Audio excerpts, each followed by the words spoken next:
On today's video, we're going to talk about how to move a wheelbarrow so that you don't hurt your neck or your low back. Hi, I'm Katie. I'm a massage therapist and I love talking about head, neck, and jaw pain so much that I created an online video course that you can learn at your own pace to address these problems at home for yourself. I also love gardening and yard work. When moving a wheelbarrow, there are two things: being able to lift it, that's going to be our step one, and then the second step, being able to move it forward to your destination. Both of those need to be done in such a way that you don't hurt your neck or your back. All right, so first step, we need to assume the position. So when you are standing at your wheelbarrow, where you will be picking it up, you're going to first bend the knees and think about sticking the butt out. At that point, if you do just those two things without engaging anything through the neck, what you're going to be finding is that you're looking down into your wheelbarrow. So that's perfect. Now we've got all of our body weight over our feet and our knees, all right? So at this point, you'll be inclined to start lifting up. Don't lift up just yet. When we're here, we now want to engage the shoulders in the right position so that as we lift, we're not straining through the neck and shoulders.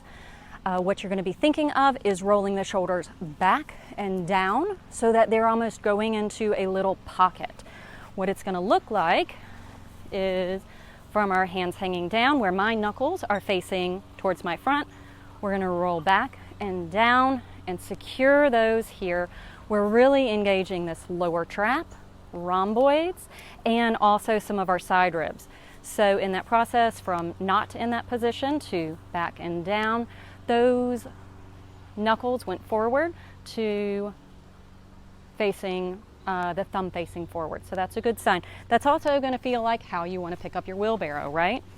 So knees bottom, hands in that position, secure through the shoulders. Now we can use the legs to lift us up. At this point, make sure you're assuming the position with those shoulders and engage the abdominals just a bit. If you need to, think about zipping up the zipper. So from your pubic bone, just a little engagement there. That'll add in the transverse abdominis, and that will really help to act like a girdle and protect the low back. And just make sure your head is floating forward. Great. Now we're ready for step two, the moving forward part. When you want to move forward, I want you to move from the center of your body and take the motion from there. I do not want you to pull from the neck. I'll show you both. So moving from the center of the body, I am out of here. Coming on back.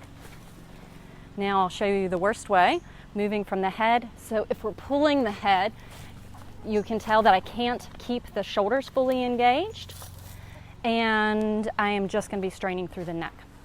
So again, a lot of knees and bum out are some of your big cues. Stabilize those shoulders, use those legs to lift up, engage a little bit in that lower core, and when you're moving forward, move from your hips, don't pull from your chin. There you go.